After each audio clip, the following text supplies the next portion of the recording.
xam ne dañoo réer taxamuñu fuñ nekk ñu ngi ñaan yàlla na leen yàlla nit te nit leen ci sago waaw ba nga xam ne dara du leen dal waaw ndax takk der moom am na solo si réew trop waaw ndax ñoo yor suñu kaaraange ak yeneen kon yàlla na leen yàlla may lu feeñ ak jàmm ak salaam di fexe nag état bi nañ ci def seen kéemtulaay kàttan ba seen i mbokk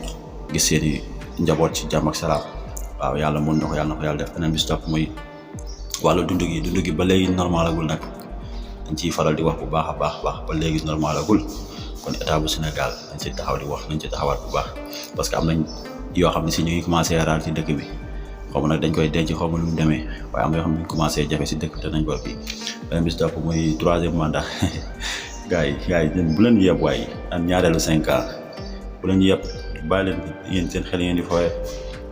beneen bi si topp mooy ministre bi ñu doon Abdoulaye Fofana Abdou Karim Fofana waaw ñii dañoo yebaate waay